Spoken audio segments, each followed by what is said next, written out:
The theme of this week's Shakedown is who blew it, as in Audi blew it, the 125 MotoGP guy blew it, Simoncelli blew it, Lorenzo blew it, Loeb blew it, I blew it not leaving time to cover lemons, I'll do that in another segment, and JF Musial blew it by renting out the studio, forcing me into the men's room here at Fastlane Daily. Some theater group has the studio, they're shooting a rendition of Fast and Furious the musical, like Rent meets Phantom of the Opera meets Hot Import Nights. Oh my God, let's get on with this. Let's start with Le Mans 24.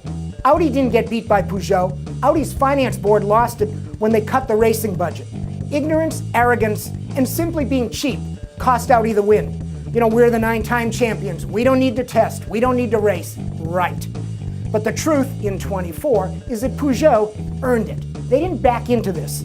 So as cool as the R15 Audis look, it failed to keep the engine cool. And like Peugeot last year, this year, Audi had to vacuum out the rads and the intercoolers more times than my housekeeper hits the rugs and the drapes. Okay, I don't have a housekeeper. Peugeot Sport stuck to their plan, 2 rabbit cars and 1 on pace, didn't let Audi intimidate them, didn't let them get into their heads, just went out there and won the damn thing. It was great. Audi, on the other hand, was not prepared, and they didn't have the data to know how to respond when they needed to. Issues that get solved in Shakedown and racing appeared. You could see them testing during the race.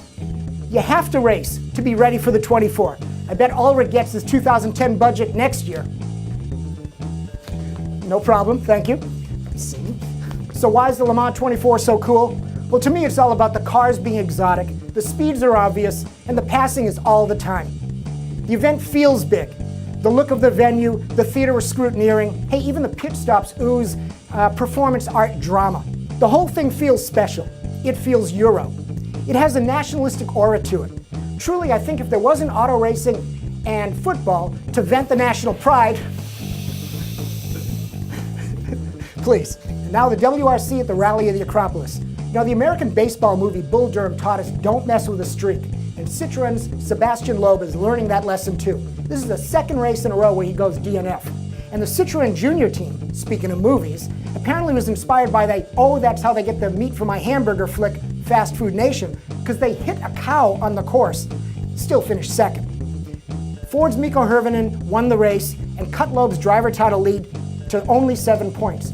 Ford captured max points in the manufacturer's title and cut that in half to 14. And then there was MotoGP to get your racing attention. First there was the 125 race, where Julian Simon doffed the dunce cap and gave the race away, miscounting the lap count by 1 lap short. That, my friends, was not the checkered flag as he started celebrating. But how can you not love this bike action? It's not really fair to say Lorenzo blew it, but he did leave an opening, but at a spot in the track where no one can pass. Well, no one except Rossi. You know, here's another movie analogy. Remember that flick Fatal Attraction? Glenn Close was the sex romp on the side, but she kept coming back. And then at the end of the movie, they killed her, but she kept coming back. Well, that was Rossi in this race. He was never dead. He was never going to die. He won it. Rossi's God.